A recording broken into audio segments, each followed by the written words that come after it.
당신의 마음은 지금 이 순간 전쟁터다. 매일 아침 일어날 때마다 느끼는 그 무력감, 똑같은 생각들이 머릿속을 맴돌며 당신을 짓누르는 그 답답함. 당신은 알고 있다. 뭔가 바뀌어야 한다는 것을. 하지만 왜 바뀌지 않는가? 당신의 정신은 지금 적에게 점령당한 상태다. 부정적 생각들이 마치 바이러스처럼 퍼져나가고 있다. 당신은 그것들을 그냥 받아들이고 있다. 마치 선택의 여지가 없는 것처럼. 수세기 동안 숨겨져온 진실이 있다. 성경은 단순한 종교서적이 아니다. 그것은 정신을 지배하는 전쟁 매뉴얼이다. 왕들과 부자들이 사용해온 정신력에 암호화된 텍스트다. 잠언 23장 7절. 마음에 생각하는 그대로 그 사람이 된다. 이것은 우연한 구절이 아니다. 이것은 현실 창조의 법칙이다. 당신이 이 비밀을 모르는 채로 하루하루를 보낼 때마다 당신은 자신의 운명을 남에게 내주고 있는 것이다. 지금부터 당신의 마음을 되찾는 실제적인 방법들을 보여주겠다. 당신의 생각이 어떻게 기도가 되는지, 당신의 말이 어떻게 현실이 되는지. 번호 1. 마음과 생각의 통제. 당신의 마음은 지금 이 순간 무법지대다. 주인 없는 집처럼 온갖 침입자들이 들락날락하고 있다. 텔레비전에서 흘러나오는 공포 뉴스, 부정적인 이웃들의 한탄, 과거의 상처들이 마치 바이러스처럼 당신의 정신 속으로 스며들고 있다. 당신은 이것을 허락했다. 당신은 마음의 문을 활짝 열어놓고 모든 쓰레기를 받아들였다. 왜냐하면 아무도 당신에게 마음을 지키는 법을 가르쳐주지 않았기 때문이다. 하지만 이제 깨달아야 한다. 당신이 머릿속에서 반복하는 모든 생각은 기도다. 문제를 자꾸 생각하는 것은 그 문제를 위해 기도하는 것과 똑같다. 당신이 실패를 두려워할 때마다 당신은 실패를 불러들이고 있다. 두려움은 악에 대한 믿음이다. 생각해보라.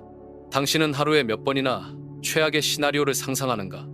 몇 번이나 안 될 거야 라고 중얼거리는가? 당신은 자신도 모르게 파멸을 주문하고 있다. 고린도후서 10장 5절은 분명히 말한다. 모든 생각을 사로잡아 그리스도에게 복종하게 하라. 이것은 종교적 표현이 아니다. 이것은 정신 전쟁의 전략이다. 당신의 마음은 방어용 레이더처럼 감시되어야 한다. 들어오려는 모든 생각을 신문하라. 너는 누구냐? 너는 어디서 왔느냐? 너는 내게 무엇을 가져다 주려 하느냐? 부정적인 생각이 문을 두드릴 때마다 단호하게 거절하라. 나는 네가 필요 없다. 나가라. 당신의 가장 큰 전쟁은 귀 사이에서 벌어진다. 바깥에서 아무리 노력해도 마음속 갈등을 해결하지 못하면 모든 것이 무너진다. 이것이 많은 사람들이 실패하는 진짜 이유다. 번호 2. 성경은 정신력의 매뉴얼. 성경을 종교책으로만 보는 자는 눈이 먼 자다. 성경은 정신을 지배하는 암호화된 매뉴얼이다. 수세기 동안 왕들과 부자들이 사용해온 정신력의 비밀이 그 안에 숨어 있다. 잠언 23장 7절을 다시 읽어보라. 사람이 마음에 생각하는 그대로 그의 모습이 된다. 이것은 우연한 문구가 아니다. 이것은 현실 창조의 절대 법칙이다. 당신의 외부 현실은 내면 상태의 정확한 반영이다. 당신이 가난하다면 당신의 마음이 먼저 가난했다. 당신이 외롭다면 당신의 마음이 먼저 고립되었다. 당신이 실패한다면 당신의 마음이 먼저 패배했다. 이것을 받아들이기 어려운가? 그럼에도 불구하고 이것은 진실이다. 당신의 현재 상황은 당신이 지난 몇 년간 마음속에서 반복한 생각들의 결과다. 성경의 모든 이야기는 정신력의 법칙을 보여준다. 다윗이 골리앗을 이긴 것은 돌멩이 때문이 아니다. 그의 마음속에 이미 승리가 확정되어 있었기 때문이다. 모세가 홍해를 가른 것은 지팡이의 마법 때문이 아니다. 그의 마음이 불가능을 거부했기 때문이다. 당신이 성경을 읽을 때마다 이것을 기억하라. 이것은 고대의 우화가 아니다. 이것은 정신을 훈련시키는 실전 매뉴얼이다. 모든 구절이 당신의 사고방식을 재프로그래밍하기 위해 기록되었다. 왜 대부분의 사람들이 성경을 읽어도 변하지 않는가? 그들이 단순히 정보로만 받아들이기 때문이다. 성경은 변화의 도구다. 매일 당신의 마음을 새롭게 만드는 프로그램이다. 번호 3. 현실을 만드는 공장으로서의 마음. 당신의 마음은 현실 제조 공장이다. 24시간 내내 쉬지 않고 돌아가는 공장. 문제는 당신이 이 공장의 사장이 아니라는 것이다. 당신이 통제하지 않으면 다른 누군가가 통제한다. 잠언 4장 23절은 경고한다. 모든 지킬 만한 것 중에 더욱 네 마음을 지키라. 생명의 근원이 이에서 남이니라. 왜 마음을 그렇게 철저히 지켜야 하는가? 마음이 통제되지 않으면 자기 파괴가 시작되기 때문이다. 당신이 방치한 마음속에는 의심이 뿌리를 내린다. 나는 충분하지 않아. 나는 실패할 거야. 나는 사랑받을 자격이 없어. 이런 생각들이 당신의 잠재의식 깊숙이 자리 잡으면 그것들이 당신의 운명을 결정한다. 당신이 성취하려고 아무리 노력해도 내면의 파괴 프로그램이 모든 것을 무너뜨린다. 마치 가속 페달을 밟으면서 동시에 브레이크를 밟는 것과 같다. 지금 이 순간 당신의 마음속에서는 무엇이 생산되고 있는가? 희망인가? 절망인가? 가능성인가? 한계인가? 축복인가? 저주인가? 악한 세력들은 당신의 마음을 해킹하려고 끊임없이 시도한다. 그들은 무의식적 파괴의 바이러스를 심으려 한다.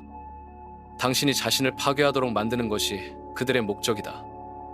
하지만 당신에게는 선택권이 있다. 당신은 이 공장의 진짜 사장이 될 수 있다. 어떤 재료를 넣을지, 어떤 제품을 만들지 결정할 수 있다.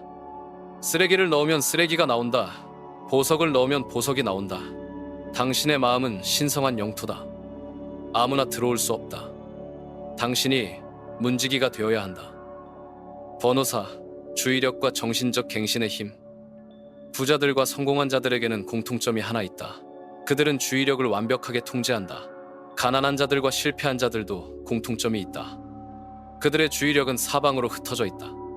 주의력은 당신이 가진 가장 강력한 무기다. 그것을 어디에 향하느냐에 따라 당신의 운명이 결정된다. 주의력은 에너지를 따르고 에너지는 결과를 만든다.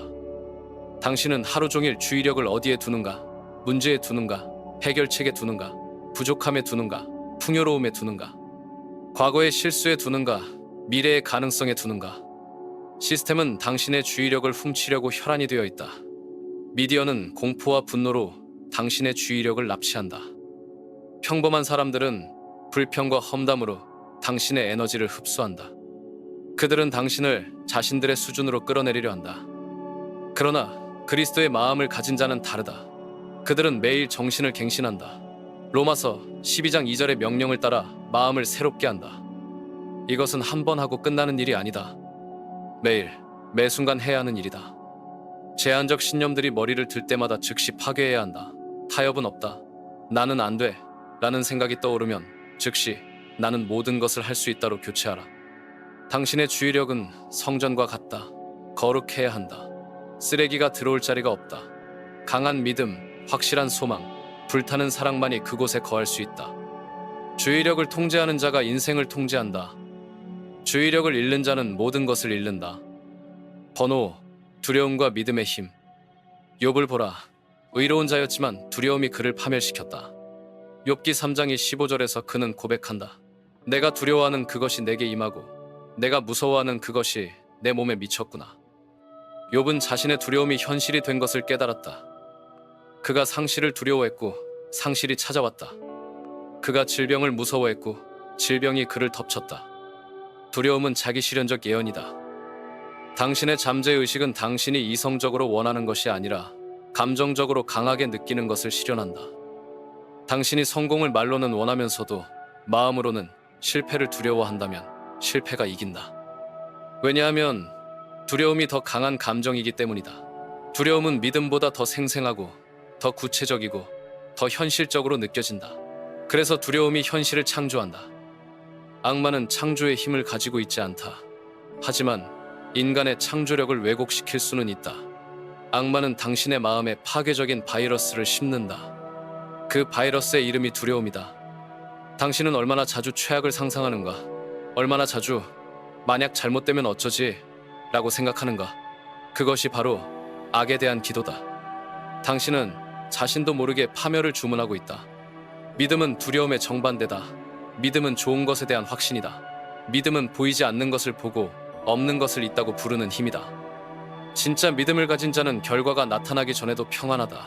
그들은 이미 마음속에서 승리를 경험했다. 그들에게는 두려움이 끼어들 틈이 없다. 당신의 상상력은 신성한 선물이다. 그것을 파괴가 아닌 창조에 사용하라. 문제가 아닌 해결책을 그려라. 절망이 아닌 희망을 품어라. 번호욕, 집중과 실패. 베드로는 물 위를 걸었다. 인간으로서는 불가능한 일이었다. 어떻게 가능했을까? 그의 눈이 예수께 고정되어 있었기 때문이다. 그의 주의력이 불가능을 가능케 하는 분에게 집중되어 있었기 때문이다. 그런데 베드로는 왜 물에 빠졌을까? 바람과 파도를 보았기 때문이다. 문제의 주의를 돌렸기 때문이다. 그 순간 그는 가라앉기 시작했다. 외부가 베드로를 가라앉힌 것이 아니다. 마음의 변화가 그를 가라앉혔다. 집중의 초점이 바뀌는 순간 현실이 바뀌었다. 이것이 집중의 법칙이다. 에너지는 주의력을 따른다. 당신이 문제에 집중하면 문제가 커진다. 당신이 해결책에 집중하면 해결책이 나타난다. 당신이 부족함에 집중하면 더 부족해진다. 당신이 풍요에 집중하면 풍요가 흘러온다. 그런데 대부분의 사람들은 어디에 집중하는가? 문제다. 부족함이다. 불가능함이다. 그래서 그들의 인생에 문제와 부족함과 불가능함이 계속 나타나는 것이다. 당신은 지금 무엇을 보고 있는가? 경제적 어려움을 보고 있는가? 아니면 다가올 풍요를 보고 있는가? 관계의 문제를 보고 있는가? 아니면 사랑의 가능성을 보고 있는가? 건강의 염려를 보고 있는가? 아니면 치유의 능력을 보고 있는가? 집중은 선택이다. 매 순간 당신이 내리는 선택이다. 아무도 당신을 대신해서 집중해 줄 수 없다. 이것은 오직 당신만이 할 수 있는 일이다. 집중에 대한 충실함이 성공과 실패를 가른다. 한순간의 방심이 모든 것을 무너뜨릴 수 있다. 베드로처럼. 번호 7. 말의 힘. 마가복음 11장 23절을 명심하라. 산에게 들려서 바다에 던져지라고 말하면 이루어진다. 문제에 대해 말하는 것이 아니라 문제에게 말하는 것이다. 이것이 권위의 차이다. 당신의 혀는 인생의 키다. 당신이 무엇을 말하느냐에 따라 인생의 방향이 결정된다. 말은 단순한 공기 진동이 아니다. 말은 창조의 힘을 가지고 있다. 하나님이 세상을 만드실 때 무엇으로 만드셨는가? 말씀으로다. 빛이 있으라 하시니 빛이 있었다. 당신은 하나님의 형상으로 지어졌다. 그러므로 당신의 말에도 창조의 능력이 있다. 그런데 당신은 평소에 어떤 말을 하는가? 나는 멍청해. 나는 망했어. 나는 안 될 거야. 이것은 너무 어려워. 이런 말들이 당신의 현실을 만들고 있다. 당신이 나는 가난해라고 말할 때마다 당신은 가난을 명령하고 있다. 당신이 나는 외로워라고 말할 때마다 당신은 고립을 명령하고 있다. 당신이 나는 실패하라고 말할 때마다 당신은 실패를 명령하고 있다. 이것을 깨달아야 한다. 당신의 말은 중성적이지 않다. 선언이다. 명령이다. 예언이다. 당신이 말한 대로 이루어진다. 그렇다면 다르게 말하라. 나는 지혜롭다. 나는 성공한다. 나는 사랑받는다. 모든 것이 합력하여 선을 이룬다. 이런 말들을 의도적으로, 반복적으로, 확신을 가지고 선언하라. 처음에는 거짓말처럼 느껴질 것이다. 상관없다. 계속하라. 당신의 잠재의식은 반복된 말을 진실로 받아들인다. 그리고 그 진실을 현실로 만들어낸다. 말은 씨앗이다. 당신이 심는 씨앗이 곧 당신이 거둘 열매다. 독초의 씨를 뿌리고 좋은 열매를 기대할 수는 없다. 번호 8. 안락한 구역과 변화에 대한 저항. 이스라엘 백성들을 보라. 400년 동안 이집트에서 노예로 살았다. 하나님이 그들을 자유롭게 해주셨다. 그런데 그들은 무엇을 했는가? 다시 이집트로 돌아가고 싶어 했다. 왜 그랬을까? 자유가 두려웠기 때문이다. 자유에는 책임이 따른다. 스스로 결정하고, 스스로 행동하고, 스스로 책임져야 한다. 노예로 사는 것이 더 편했다. 당신도 마찬가지다. 변화를 원한다고 말하지만 실제로는 현재 상황에 안주하고 싶어 한다. 불만은 많지만 현실을 바꾸려는 행동은 하지 않는다. 왜냐하면 변화가 두렵기 때문이다. 안락한 구역은 허상의 안전이다. 거기서는 위험이 없는 것 같다. 실패할 가능성도 없어 보인다. 하지만 그것은 착각이다. 안락한 구역에 머무르는 것 자체가 가장 큰 위험이다. 당신이 성장하지 않으면 퇴보한다. 앞으로 나아가지 않으면 뒤로 밀려난다. 도전하지 않으면 도태된다. 자연계에는 정체라는 것이 없다. 성장하거나 죽거나 둘 중 하나다. 원시적 마음은 항상 안락함을 추구한다. 위험을 피하려 한다. 불편함을 싫어한다. 하지만 모든 성장은 불편함을 통해서 온다. 모든 돌파구는 안락한 구역을 벗어날 때 나타난다. 당신이 지금 편하다면 위험하다. 당신이 지금 안전하다고 느낀다면 사실은 위험에 처해 있다. 진짜 안전은 성장 속에 있다. 진짜 보아하는 발전 속에 있다. 번영은 익숙함과 정체를 거부한다. 번영은 새로운 도전을 요구한다. 해본 적 없는 일을 시도하라. 두려운 일을 감행하라. 불가능해 보이는 것을 추구하라. 당신의 꿈은 안락한 구역 밖에 있다. 안락한 구역은 꿈의 무덤이다. 번호 9. 정신적 영적 재프로그래밍. 여호수아 1장 8절이 명령한다. 이 율법책을 네 입에서 떠나지 말게 하며 주야로 그것을 묵상하여 그 안에 기록된 대로 다 지켜 행하라. 그리하면 네 길이 평탄하게 될 것이며 네가 형통하리라. 주야로 묵상하라는 것은 무엇을 의미하는가? 하나님의 말씀으로 마음을 끊임없이 채우라는 뜻이다. 빈번하고 감정적인 반복을 통해 잠재의식을 재프로그래밍하라는 명령이다. 당신의 마음은 컴퓨터와 같다. 어떤 프로그램이 설치되어 있느냐에 따라 결과가 달라진다. 지금 당신의 마음에는 어떤 프로그램이 돌아가고 있는가? 성공 프로그램인가? 실패 프로그램인가? 대부분의 사람들은 어린 시절부터 제한적 신념들로 프로그래밍 되었다. 돈은 더럽다. 성공하려면 남을 밟아야 한다. 나 같은 사람은 안 돼. 꿈은 꿈일 뿐이다. 이런 바이러스들이 당신의 마음을 감염시켰다. 하지만 당신은 이 프로그램들을 바꿀 수 있다. 어떻게? 하나님의 진리로 마음을 세척하는 것이다. 거짓말을 진실로 교체하는 것이다. 제한을 가능성으로 바꾸는 것이다. 이것은 한 번에 이루어지지 않는다. 매일, 매 순간 의식적인 노력이 필요하다. 부정적인 생각이 들 때마다 즉시 긍정적인 진리로 교체해야 한다. 나는 할 수 없어를 나를 강하게 하시는 이 안에서 모든 것을 할 수 있다로 바꿔라. 나는 부족해를 내 하나님이 그리스도 예수 안에서 영광 가운데 그 풍성한 대로 너희 모든 쓸 것을 채우시리라로 바꿔라. 이것을 반복하고 또 반복하라. 감정을 담아서 선언하라. 확신을 가지고 고백하라. 그러면 당신의 잠재의식이 새로운 진리를 받아들일 것이다. 마음의 영적 세척이 완료되면 습관과 태도가 자동으로 변한다. 새로운 프로그램이 새로운 결과를 만들어낸다. 번호 10. 끈기와 시간. 다니엘이 기도했을 때 첫날의 응답이 허락되었다. 하지만 그 응답이 나타나기까지는 21일이 걸렸다. 왜? 영적 저항이 있었기 때문이다. 보이지 않는 세계에서 전쟁이 벌어지고 있었다. 이것이 바로 당신이 겪고 있는 상황이다. 당신의 기도는 이미 들렸다. 당신의 소원은 이미 허락되었다. 하지만 아직 나타나지 않았다. 왜? 때가 아직 차지 않았기 때문이다. 대부분의 사람들이 여기서 포기한다. 눈에 보이는 결과가 없으니까 믿음을 잃는다. 시간이 걸리니까 의심하기 시작한다. 정말 될까? 혹시 내가 잘못 생각한 건 아닐까? 하지만 믿음은 시간의 침묵 속에서 시험받는다. 보이지 않아도 믿는 것이 진짜 믿음이다. 지연되어도 확신하는 것이 참된 믿음이다. 여리고를 보라. 성벽이 무너지기까지 7날이 걸렸다. 첫날부터 6째 날까지는 아무 변화가 없었다. 성벽은 그대로 서 있었다. 하지만 하나님의 백성들은 계속 행진했다. 그들은 보이는 것으로 판단하지 않았다. 느껴지는 것으로 결정하지 않았다. 하나님의 약속만을 믿었다. 그리고 7째 날에 성벽이 무너졌다. 규율 있는 침묵의 힘을 과소평가하지 마라. 조용히 계속 믿는 힘을 무시하지 마라. 당신이 보지 못하는 곳에서 역사가 일어나고 있다. 시련을 보지 못해도 끈기는 필수다. 증거가 없어도 확신은 계속되어야 한다. 이것이 승리자와 패배자를 구분하는 결정적 차이다. 시간은 당신의 적이 아니다. 시간은 하나님의 도구다. 모든 것에는 때가 있다. 당신의 때도 반드시 온다. 번호 11. 감사는 기적의 촉매제. 예수께서 오병이어의 기적을 행하시기 전에 무엇을 하셨는가? 감사 기도를 드리셨다. 기적이 일어나기 전에 미리 감사하신 것이다. 이것이 바로 믿음의 증거다. 진정한 믿음을 가진 자는 결과가 나타나기 전에도 감사한다. 왜냐하면 그들은 이미 마음속에서 그것을 받았기 때문이다. 그들에게는 그것이 이미 현실이다.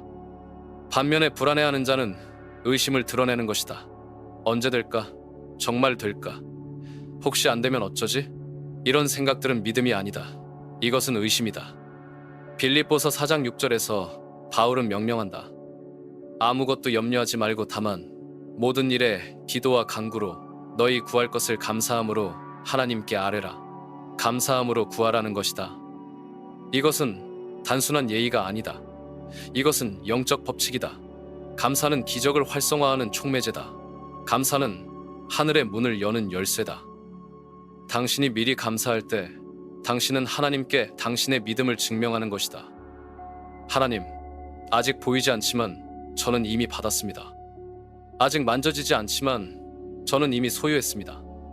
감사하는 자는 내면의 승리에 대한 확신으로 초자연에 접근한다. 그들은 이미 이긴 자의 여유를 가지고 있다. 그들에게는 초조함이나 불안함이 없다. 당신이 지금 간구하고 있는 것이 있는가? 그렇다면 미리 감사하라. 하나님, 이미 주신 것을 감사합니다. 이미 이루어진 것을 감사합니다. 이렇게 선언하라. 감사와 평안은 진정한 믿음의 증표다. 당신 안에 이것들이 있다면 당신의 기도는 이미 응답된 것이다. 번호 12. 정체성과 개인적 책임. 베데스다 연못가에 38년 동안 누워있던 중풍병자를 기억하는가? 예수께서 그에게 무엇을 물으셨는가? 네가 낫고자 하느냐? 이상한 질문이다.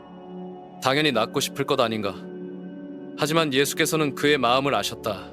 그는 정말로는 낫고 싶어 하지 않았다. 왜냐하면 나으면 책임져야 하기 때문이다. 일해야 하고 노력해야 하고 핑계를 댈 수 없게 된다. 피해자로 사는 것이 더 편하다. 다른 사람을 탓할 수 있고 환경을 원망할 수 있고 자신의 책임을 회피할 수 있다. 변화는 피해자 정체성을 버릴 때 시작된다. 나는 이런 환경에서 자랐으니까 어쩔 수 없어. 나는 교육을 제대로 못 받아서 한계가 있어. 나는 돈이 없으니까 기회가 없어. 이런 변명들이 당신을 가두고 있다. 치유는 피해자 의식을 버릴 때 시작된다. 나는 내 상황에 대해 책임이 있다. 나는 내 인생을 바꿀 수 있다. 나는 환경의 피해자가 아니라 운명의 창조자다. 나는 무엇이다라는 선언은 현실을 형성한다. 당신이 자신을 어떻게 정의하느냐가 당신의 경험을 결정한다. 나는 실패자다라고 말하면 실패자가 된다. 나는 성공자다라고 말하면 성공자가 된다. 출애굽기 3장 14절에서 하나님은 자신을 나는 스스로 있는 자라고 정의하셨다. 당신도 마찬가지로 자신을 정의할 권리가 있다. 과거나 환경이 아니라 당신 자신이 당신의 정체성을 선택하는 것이다. 신성한 정체성에 기반한 긍정적 선언은 잠재의식을 재구성한다. 나는 하나님의 자녀다. 나는 머리와 꼬리가 아니다. 나는 모든 것을 할 수 있다. 이런 선언들을 매일 반복하라. 당신의 정체성이 바뀌면 당신의 현실도 바뀐다. 번호 13. 마음, 영혼의 정렬과 행동. 당신이 나는 성공한다고 선언하면 무엇이 일어나는가? 당신의 망상 활성 시스템이 작동한다. 갑자기 성공과 관련된 정보들이 눈에 보이기 시작한다. 기회들이 포착되기 시작한다. 이것은 우연이 아니다.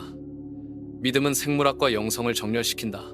당신의 뇌는 당신이 믿는 것을 찾아내도록 프로그래밍된다.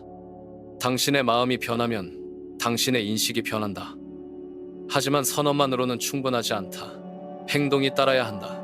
하나님은 움직임에 응답하신다. 앉아서 기도만 하는 자에게는 기적이 제한적으로만 나타난다. 베드로가 물 위를 걸을 수 있었던 것은 배에서 나왔기 때문이다. 만약 그가 배 안에 앉아서 주여, 나도 물 위를 걷게 해주세요 라고만 기도했다면 아무 일도 일어나지 않았을 것이다. 여호수아가 요단강을 건널 수 있었던 것은 제사장들이 먼저 발을 물에 담갔기 때문이다. 물이 갈라진 후에 들어간 것이 아니라 물에 들어간 후에 갈라졌다. 믿음은 기적이 일어나기 전에도 물리적 행동을 요구한다. 확증이 없어도 움직여야 한다. 보장이 없어도 발걸음을 내디뎌야 한다. 당신이 사업을 시작하고 싶다면 계획을 세우기 시작하라. 당신이 책을 쓰고 싶다면 첫 페이지를 쓰기 시작하라. 당신이 건강해지고 싶다면 운동을 시작하라. 움직이는 믿음은 하나님을 강요한다. 하나님은 용기 있는 자의 편에서 역사하신다. 두려움에 굴복하는 자에게는 제한적으로만 개입하신다.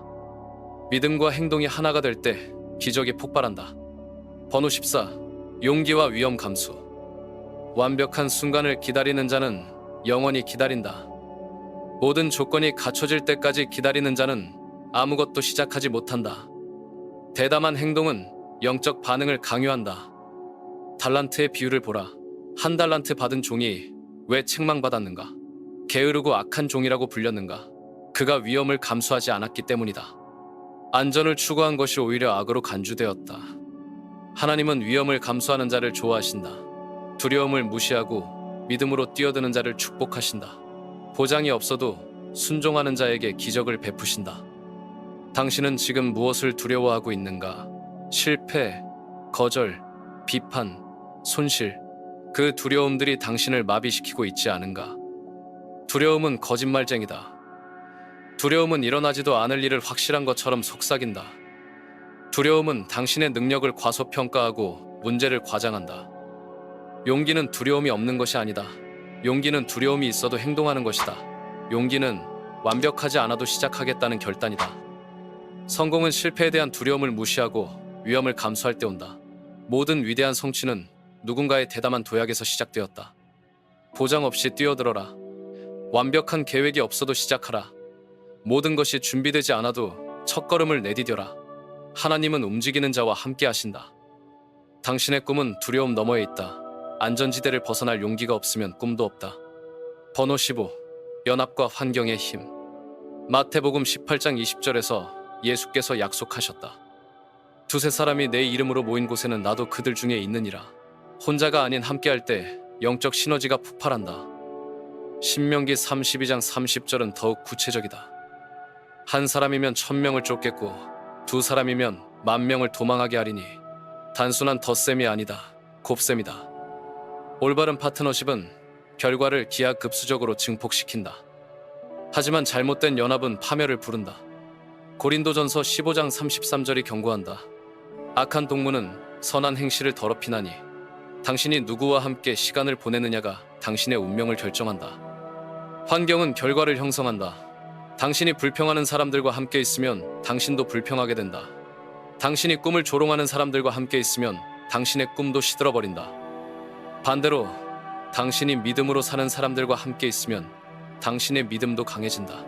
당신이 성공을 추구하는 사람들과 함께 있으면 당신도 성공을 향해 나아간다. 사회적 환경에 대한 경계를 게을리하지 마라. 당신의 가장 가까운 5사람이 당신의 미래를 예측해준다. 그들의 평균 소득, 평균 사고방식, 평균 습관이 곧 당신의 모습이다. 도전을 추구하는 사람들을 찾아라. 불가능을 시도하는 사람들과 연결되라. 평범함에 안주하는 집단을 피하라. 그들은 당신을 자신들의 수준으로 끌어내리려 할 것이다. 혼자서는 갈 수 없는 곳이 있다. 함께 해야만 도달할 수 있는 정상이 있다. 올바른 연합을 선택하라. 그것이 당신의 한계를 뛰어넘게 해줄 것이다. 번호 16. 나뉜 마음과 전적인 헌신. 야고보서 1장 8절이 날카롭게 지적한다. 두 마음을 품어 모든 일에 정함이 없는 자로다. 나뉜 마음은 축복을 중단시킨다. 우유부단함은 하나님의 능력을 제한한다. 엘리사를 보라. 엘리야를 따르기로 결정했을 때 그는 무엇을 했는가? 쟁기를 불태웠다. 소들을 잡아서 사람들과 함께 먹었다. 왜? 비계획을 완전히 제거하기 위해서다. 전적인 헌신이 없으면 성공도 없다. 발 뒤꿈치 하나를 뒤에 남겨두고서는 앞으로 나아갈 수 없다. 도망갈 구멍을 만들어 두고서는 돌파구를 만들 수 없다. 당신은 지금 두 마음을 품고 있지 않은가? 성공하고 싶지만 실패하면 어쩌지? 도전하고 싶지만 안전해야지. 믿고 싶지만 현실적으로 봐야지. 이런 생각들이 당신을 마비시키고 있다. 성공은 전적인 헌신에서만 온다. 모든 배를 태우고 오직 전진만을 선택할 때 기적이 일어난다. 후퇴의 가능성을 차단할 때 돌파의 길이 열린다. 코르테스가 아메리카 대륙에 상륙했을 때 첫 번째로 한 일이 무엇인가? 배들을 모두 태웠다. 그의 군사들에게는 이기거나 죽거나 두 가지 선택만 남았다. 그래서 그들이 이길 수 있었다. 당신의 쟁기는 무엇인가? 당신이 태워야 할 배는 무엇인가? 당신을 과거에 묶어두는 안전장치는 무엇인가? 그것을 태워라. 그것을 끊어라. 그것을 포기하라. 전적인 헌신은 하나님을 감동시킨다. 모든 것을 거는 자에게 하나님도 모든 것을 내어주신다. 번호 17. 자기 비움. 하나님은 비어있는 자만 채우신다. 교만으로 가득한 자에게는 더 이상 들어갈 공간이 없다. 자신의 지혜로 가득한 자에게는 하나님의 지혜가 들어갈 여지가 없다. 현실주의라는 이름의 교만이 초자연을 막는다. 그런 일은 불가능해. 현실을 봐야지. 꿈만 꿀 수는 없잖아. 이런 말들이 하나님의 기적을 차단한다. 어린아이를 보라. 그들은 불가능이라는 단어를 모른다. 그들에게는 모든 것이 가능하다. 그래서 예수께서 말씀하셨다. 어린아이들과 같이 되지 아니하면 천국에 들어갈 수 없느니라. 순수하고 전적인 어린아이의 믿음이 하나님의 진정한 능력에 이르는 통로다. 회의적인 어른은 성령의 흐름을 차단한다. 계산하는 마음은 기적을 제한한다. 당신은 얼마나 많은 것을 알고 있다고 생각하는가? 당신은 얼마나 많은 경험을 쌓았다고 자랑하는가? 그것들이 당신을 가두고 있을지도 모른다. 내 경험으로는 안 돼. 내가 봐온 바로는 불가능해. 나는 현실을 아니까 말하는 거야. 이런 말들이 당신의 한계를 만들고 있다. 비우라. 알고 있다고 생각하는 것들을 내려놓으라. 경험이라는 감옥에서 나오라. 상식이라는 쇠사슬을 끊어라. 하나님의 길은 인간의 길보다 높다. 하나님의 생각은 인간의 생각보다 깊다. 당신의 이해를 뛰어넘는 곳에서 기적이 일어난다. 빈 그릇이 되라. 하나님께서 채워주실 것이다. 무지를 인정하라.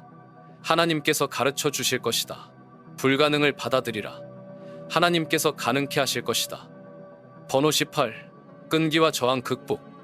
끈질긴 과부의 비유를 기억하라. 그녀는 불의한 재판관에게 계속 찾아갔다. 그 재판관은 하나님도 두려워하지 않고 사람도 무시했다. 하지만 과부의 끈질긴 간청에 결국 굴복했다. 지속적인 간청은 어떤 장벽도 무너뜨린다. 아니오를 받아들이지 않는 태도는 영적 세계를 움직인다. 포기하지 않는 자에게는 결국 문이 열린다. 가나안 여인을 보라. 예수께서 처음에는 대답도 하지 않으셨다. 침묵으로 일관하셨다. 제자들은 그녀를 쫓아내려 했다. 예수께서는 나는 이스라엘 잃어버린 양 외에는 다른 데로 보내심을 받지 아니하였노라고 거절하셨다. 그녀는 포기했는가? 아니다. 계속 간청했다. 예수께서 자녀의 떡을 취하여 개들에게 던짐이 마땅하지 아니하니라고 모욕하셨을 때도 그녀는 굴복하지 않았다. 오히려 그녀는 주여 올소이다마는 개들도 제 주인의 상에서 떨어지는 부스러기를 먹나이다 라고 답했다. 모욕을 기회로 바꿨다. 거절을 믿음의 표현으로 전환했다. 그 믿음이 예수를 감동시켰다. 여자야, 네 믿음이 크도다. 네 소원대로 되리라. 그 순간 그녀의 딸이 나았다. 끈기는 하나님의 마음을 움직인다. 지속적인 믿음은 불가능을 가능케 한다. 포기하지 않는 자는 결국 원하는 것을 얻는다. 당신이 지금 기다리고 있는 것이 있는가? 아직 응답받지 못한 기도가 있는가? 포기하지 마라. 계속 구하라. 계속 찾으라. 계속 문을 두드려라. 거절은 최종 답변이 아니다. 지연은 거부가 아니다. 침묵은 무관심이 아니다. 하나님은 당신의 끈기를 시험하고 계신다. 번호 19. 영적 활성화와 새로운 정체성. 이제 눈을 감아라. 깊이 숨을 쉬어라. 당신의 마음속 깊은 곳으로 들어가라. 그곳에서 하나님의 음성을 들어라. 너는 내가 사랑하는 아들이요 내가 기뻐하는 자라. 이 음성이 당신의 모든 세포에 스며들게 하라. 이 사랑이 당신의 모든 상처를 치유하게 하라. 당신은 혼자가 아니다. 당신은 버림받지 않았다. 당신은 실패자가 아니다. 당신의 진짜 정체성을 선언하라. 나는 하나님의 아들이다. 나는 하나님의 딸이다. 나는 왕족이다. 나는 제사장이다. 나는 거룩한 백성이다. 나는 그리스도의 마음을 가졌다. 이 선언들을 단순한 말이 아니라 영적 현실로 받아들여라. 이것이 당신의 참된 신분이다. 환경이 무엇을 말하든 사람들이 무엇을 생각하든 이것이 하늘에 기록된 당신의 정체성이다. 이제 새로운 마음으로 살아가라. 나를 강하게 하시는 이 안에서 모든 것을 할 수 있다는 확신으로 매일을 시작하라. 내 하나님이 그 풍성한 영광 가운데서 모든 쓸 것을 채우신다는 믿음으로 도전하라. 마음은 당신의 왕국이다. 그곳의 왕은 당신이다. 무엇을 허락하고 무엇을 거절할지 결정하는 것은 당신이다. 어떤 생각을 받아들이고 어떤 감정을 품을지 선택하는 것은 당신이다. 이제 큰 소리로 선언하라. 내 마음은 나의 왕국이다. 나는 이 왕국의 주권자다. 나는 하나님의 말씀으로 이 왕국을 다스린다. 믿음으로 통치하고 사랑으로 다스린다. 이 선언은 당신의 내면 헌신을 봉인한다. 이제부터 당신은 다른 사람이다. 변화된 마음을 가진 새로운 피조물이다. 이 정체성을 가지고 세상으로 나아가라. 바로 지금 이 순간 당신 안에서 무언가가 일어나고 있다. 당신의 세포 하나하나가 진동하고 있다. 당신의 DNA 깊숙한 곳에서 고대의 기억이 깨어나고 있다. 당신이 누구인지, 당신이 무엇을 위해 이곳에 왔는지에 대한 진실이 밝혀지고 있다. 수세기 동안 숨겨져 온 비밀을 당신은 이제 알았다. 성경은 단순한 종교서적이 아니라 정신을 지배하는 전쟁 매뉴얼이라는 것을, 당신의 마음이 현실을 창조하는 공장이라는 것을, 당신의 말이 운명을 결정하는 선언이라는 것을. 하지만 아는 것과 실행하는 것은 다르다. 이해하는 것과 변화하는 것은 별개다. 지금 이 순간 당신은 갈림길에 서 있다. 한쪽 길은 과거로 돌아가는 길이다. 익숙한 패턴으로, 편안한 불행으로, 안전한 실패로 되돌아가는 길이다. 다른 한쪽 길은 변화의 길이다. 두렵지만 영광스러운 길이다. 보장은 없지만 무한한 가능성이 열려있는 길이다. 당신이 진정 누구인지 발견하게 될 길이다. 선택은 당신의 몫이다. 하지만 선택하지 않는 것도 선택이다. 결정을 미루는 것도 결정이다.